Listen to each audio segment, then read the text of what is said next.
ਲਓ ਸੱਜਣੋ ਤੇ ਮਿੱਤਰੋ 9 ਮਈ ਦੇ ਕੇਸ ਦੇ ਹਵਾਲੇ ਨਾਲ ਫੈਸਲਾਬਾਦ ਦੇ ਇੰਸਦਾਦ ਦੀ ਦਹਿਸ਼ਤਗਰਦੀ ਅਦਾਲਤ ਦੇ ਵਿੱਚ ਅੱਜ 10-10 ਸਾਲ ਦੀਆਂ ਸਜ਼ਾਵਾਂ ਹੋਈਆਂ। ਉਸ ਤੋਂ ਬਾਅਦ ਕੁਝ ਬਰੀ ਵੀ ਹੋਏ। ਮੈਂ ਉਹਨਾਂ ਸਾਰਿਆਂ ਦੀ ਗੱਲ ਕਰਾਂਗਾ ਜਿਨ੍ਹਾਂ ਨੂੰ ਸਜ਼ਾਵਾਂ ਹੋਈਆਂ ਔਰ ਜਿਹੜੇ ਇਹਨਾਂ ਦੇ ਵਿੱਚੋਂ ਬਰੀ ਹੋ ਗਏ, ਕਿਉਂਕਿ ਇਹ 9 ਮਈ ਦੇ ਹਵਾਲੇ ਨਾਲ ਜਿੱਦਾਂ 9 ਮਈ ਦਾ ਦਿਨ, ਉਸ ਦਿਨ ਰਾਣਾ ਸਨਾਉੱਲਾ ਦੇ ਡੇਰੇ ਤੇ ਹਮਲਾ ਹੋਇਆ ਸੀ। ਇਹਨਾਂ ਨੇ ਤੋੜ ਫੋੜ ਕੀਤੀ ਸੀ, ਹੋਰ ਇਹਨਾਂ ਨੇ ਕਾਫੀ ਕੁਝ ਕੀਤਾ ਸੀ ਤੇ ਕੇਸ ਚੱਲਦਾ ਪਿਆ ਸੀ। ਕੇਸ ਦਾ ਫੈਸਲਾ ਹੋ ਗਿਆ ਸੀ, ਫੈਸਲਾ ਸੁਣਾਉਣਾ ਬਾਕੀ ਸੀ, ਜਿਹੜਾ ਕਿ ਅੱਜ ਇੰਸਦਾਦ ਦਹਿਸ਼ਤਗਰਦੀ ਅਦਾਲਤ ਦੇ ਫੈਸਲਾਬਾਦ ਵਿੱਚ ਫੈਸਲਾ ਸੁਣਾ ਦਿੱਤਾ ਗਿਆ।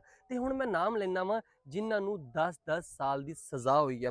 ਸਭ ਤੋਂ ਪਹਿਲੇ ਗੱਲ ਕਰਦੇ ਹਾਂ ਫੈਸਲਾਬਾਦ ਦੇ ਵਿੱਚੋਂ ਇਸਮਾਈਲ ਸੇਲਾ, ਬਲਾਲ ਨਵਾਜ਼, ਮੀਆਂ ਕਾशिफ, खुशबख्त रजा शाह, काशिफ गुज्जर, मलक उमर, मियाँ जवाद, अब्दुल रहमान, दानिश भुट्टो, जिशान उर्फ एहसन, इसहाक गौरी, मियाँ राशिद नदीम, अली हैदर, मोहम्मद खालिद, ताज मोहम्मद अता गिलानी, मोहम्मद जमील तनवीर वली, एहतशाम अमजद, मोहम्मद इब्रार, हसन यूसुफ, अखलाक अहमद, सफ़ियान, हारस रियाज, अजीज़ुल रहमान, लुकमान हैदर, शहबाज तनवीर, हसन यूनस जट, बाबर सुल्तान, मोहम्मद उमैर अनवर।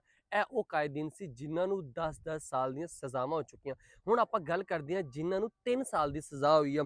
ਉਹਨਾਂ ਦੇ ਵਿੱਚੋਂ ਸ਼ੇਖ ਸ਼ਾਹਦ ਜਵੇਦ, ਜਬਰਾਨ, ਅਫਜ਼ਲ तैयब, अकरार शाहद, अब्दुल रहमान, अरफान खालिद, अरसलान इकबाल, शोएब भट्ट, नजमुल साकब, जुबैर कमर, औरंगजेब, मोहम्मद रफ़ी। ਇਹ ਉਹ ਸੀ ਜਿਨ੍ਹਾਂ ਨੂੰ 3-3 ਸਾਲ ਦੀਆਂ ਸਜ਼ਾਵਾਂ ਹੋਈਆਂ। ਤੇ ਹੁਣ ਗੱਲ ਕਰਦੇ ਹਾਂ 34 ਉਹ ਬੰਦੇ ਆ ਜਿਨ੍ਹਾਂ ਨੂੰ ਰਿਹਾਈ ਮਿਲ ਗਈ, ਆਜ਼ਾਦ ਕਰ ਦਿੱਤਾ ਗਿਆ, ਉਹਨਾਂ ਨੂੰ ਸਭ ਕੁਝ, ਉਹਨਾਂ ਦੇ ਕੇਸ ਖਤਮ ਹੋ ਗਏ।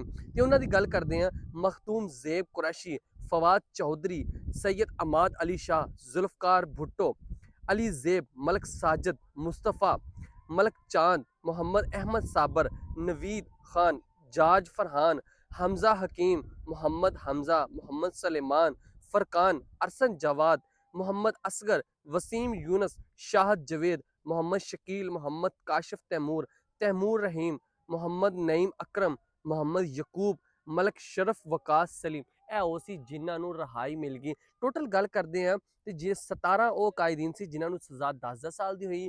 ਉਹਨਾਂ ਦੇ ਵਿੱਚੋਂ ਜਿਹੜੇ 3 ਸਾਲ ਦੇ ਬੰਦੇ ਸੀ ਉਹਨਾਂ ਨੂੰ ਵੀ ਬਰੀ ਹੋ ਗਏ। 34 ਸੀਗੇ ਜਿਹੜੇ ਕਿ ਬਿਲਕੁਲ ਖਤਮ ਹੋ ਗਏ, ਜਿਨ੍ਹਾਂ ਦੇ ਫੈਸਲਾ ਕਰ ਦਿੱਤਾ ਗਿਆ, ਇਹਨਾਂ ਦਾ ਕੋਈ ਜੁਰਮ ਨਹੀਂ ਸੀ, ਇਹਨਾਂ ਨੂੰ ਬਹਾਲ ਕਰ ਦਿੱਤਾ ਗਿਆ।